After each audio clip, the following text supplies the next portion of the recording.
क्या Bharat Iran, Israel और US के युद्ध में यूनाइटेड स्टेट्स ऑफ अमेरिका के साथ है? मिडिल ईस्ट से एक बहुत ही बड़ी और चौंकाने वाली खबर सामने आ रही है, क्योंकि सोशल मीडिया और कुछ इंटरनेशनल मीडिया प्लेटफॉर्म्स पर एक क्लेम वायरल हो रहा था कि यूनाइटेड स्टेट्स ईरान पर हमला करने के लिए इंडिया के पोर्ट्स और नेवल बेसिस का यूज कर रहा है। और इस क्लेम ने इंडिया में भी काफी डिबेट और कंसर्न क्रिएट कर दिया। लेकिन अब इस पूरे मामले पर इंडिया के मिनिस्ट्री ऑफ एक्सटर्नल अफेयर्स ने ऑफिशियली रिस्पॉन्स दिया है। और क्या है सच? क्या ईरान, इजराइल और यूएस के युद्ध के बीच में भारत किसी तरफ है भी कि नहीं? क्योंकि ये रिपोर्ट्स तो कह रही हैं कि भारत से हमला हो रहा है, लेकिन इसके पीछे का सच क्या है? क्या है फैक्ट चेक?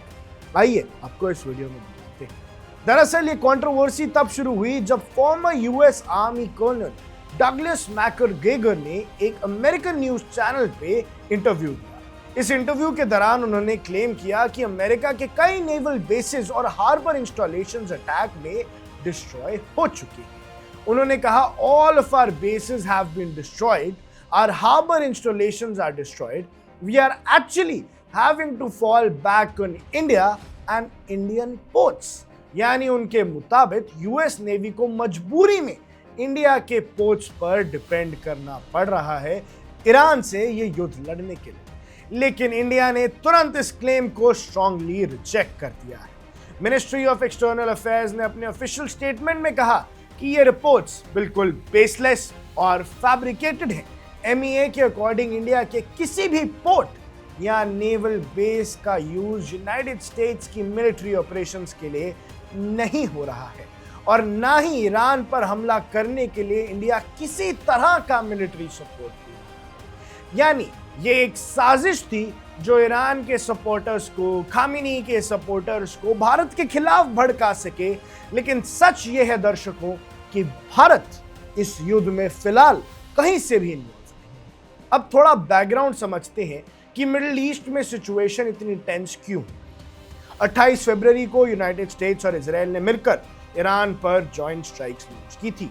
रिपोर्ट्स के मुताबिक इन स्ट्राइक्स का टारगेट ईरान का लीडरशिप स्ट्रक्चर, मिसाइल आर्सेनल और न्यूक्लियर प्रोग्राम था।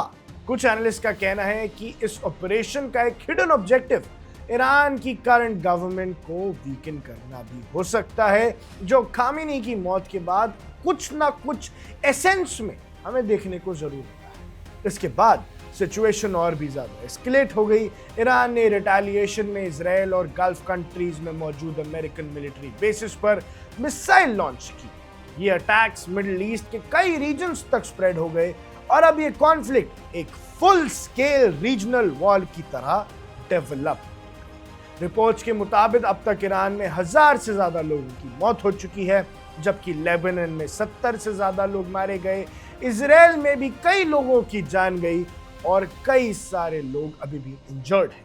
इस वॉर का इंपैक्ट सिर्फ मिलिट्री लेवल तक लिमिटेड नहीं है, क्योंकि यूएस के भी ट्रूप्स मारे गए हैं, लेकिन ग्लोबल लेवल पर भी इसका असर क्लियरली दिख रहा है। ऑयल और गैस सप्लाई चेन डिस्टर्ब हो रही है, जिसकी वजह से इंटरनेशनल एनर्जी मार्केट में अनसर्टेनिटी बढ़ गई है। मिडिल ईस्ट से गुजरने वाली इंटरनेशनल शिपिंग रूट्स भी इफेक्ट हो रही हैं। कई एयरलाइंस ने अपनी फ्लाइट्स कैंसिल कर दी हैं, जिसकी वजह से लाखों ट्रैवलर्स मिडिल ईस्ट में फंस गए हैं।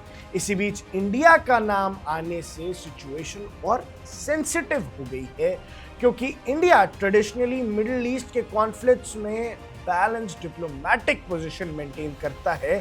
साफ तौर पे मिडिल ईस्ट के लफड़ों में इंडिया ज्यादा टांग नहीं अड़ाता है। इसी वजह से एमईए ने तुरंत क्लैरिफिकेशन दिया है ताकि किसी भी तरह की मिसअंडरस्टैंडिंग या इंटरनेशनल टेंशन ना बढ़े।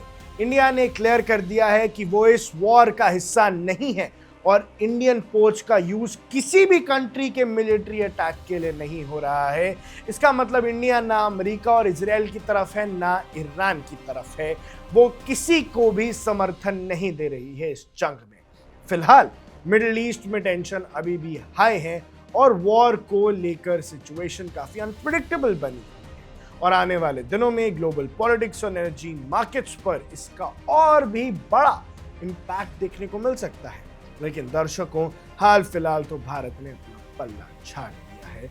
और फैक्ट यही है कि भारत से कोई भी मिसाइल लॉन्च नहीं हुई है, तो जो यूएस के एक्स आर्मी ऑफिशियल का दावा है वो बिल्कुल बेबुनियाद है, झूठा है, क्योंकि भारत से अमेरिका को समर्थन नहीं मिला। अब आपको क्या लगता है, क्या ये कॉन्फ्लिक्ट और बड़ी वॉर बन सकती है? अपनी राय कमेंट्स में हमें जरूर बताइएगा, और ऐसे ही देश और दुनिया से जुड़ी हुई बड़ी खबरों के लिए आप बने रहिए वन इंडिया के साथ। मैं हूं आकर्ष Kaushik. Subscribe to One India and never miss an update.